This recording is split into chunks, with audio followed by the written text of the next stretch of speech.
4 বছরের বেশি সময় ধরে চলা রক্তক্ষয়ী যুদ্ধের মধ্যে হঠাৎ সামনে এলো এক বিরল ঘোষণা, 3 দিনের যুদ্ধবিরতি।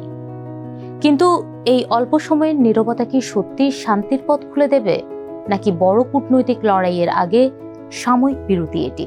ট্রাম্পের ঘোষণা, পুতিন জেলনাস্কির সম্মতি, বন্দি বিনিময়ের পরিকল্পনা সব মিলিয়ে নতুন করে আলোচনায় এসেছে যুদ্ধ বন্ধের সম্ভাবনা। তবে ডোনাস্কি নিয়ে জটিলতা আর পারস্পরিক অবিশ্বাসের মধ্যে প্রশ্ন থেকেই যাচ্ছে।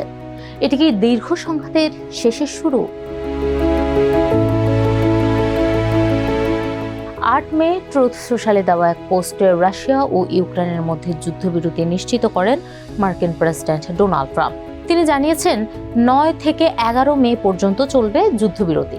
ট্রুথ সোশ্যাল পোস্টে ট্রাম্প লেখেন, আনন্দের সঙ্গে জানাচ্ছি রাশিয়া ও ইউক্রেন আগামী 3 দিন যুদ্ধবিরতি মেনে চলবে।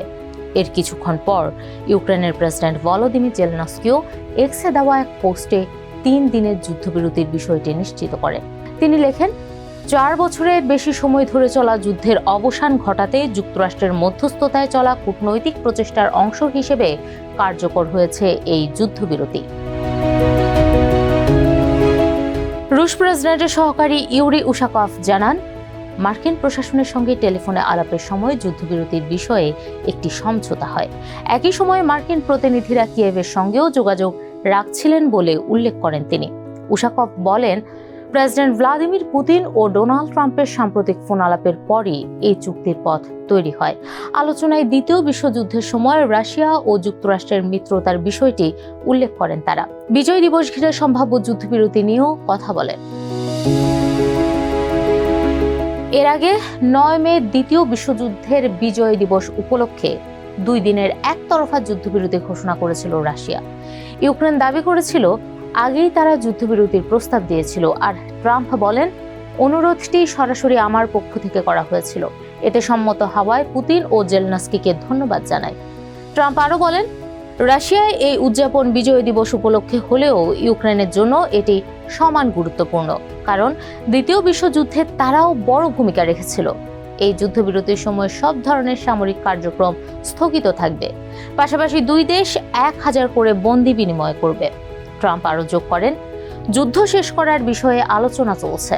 আমরা প্রতিদিন লক্ষ্যের আরও কাছাকাছি পৌঁছাচ্ছি। এটি হয়তো দীর্ঘ, প্রাণঘাতী ও কঠিন এক যুদ্ধের সমাপ্তির সূচনা হতে পারে। 2024 সালের নির্বাচনী প্রচারে রাশিয়া ইউক্রেন যুদ্ধ অবসানের প্রতিশ্রুতি দিয়েছিলেন ডোনাল্ড ট্রাম্প। দাবি করেছিলেন, ক্ষমতায় ফিরে 24 ঘন্টার মধ্যে এই সংঘাতের সমাধান সম্ভব। তবে মার্কিন প্রেসিডেন্ট হিসেবে ডোনাল্ড ট্রাম্পের দ্বিতীয় মেয়াদে শপথ গ্রহণের প্রায় 1.5 বছর পরও কার্যকর অগ্রগতি আনতে হিমশিম খাচ্ছে ওয়াশিংটন। বিশ্লেষকদের মতে এখনই যুদ্ধ শেষ করার বিষয়ে তেমন আগ্রহ দেখাচ্ছেন না রুশ প্রেসিডেন্ট ভ্লাদিমির পুতিন। রাশিয়ার সামরিক সক্ষমতার কারণে মস্কোই জয়ী হবে বলে বিশ্বাস করেন তিনি।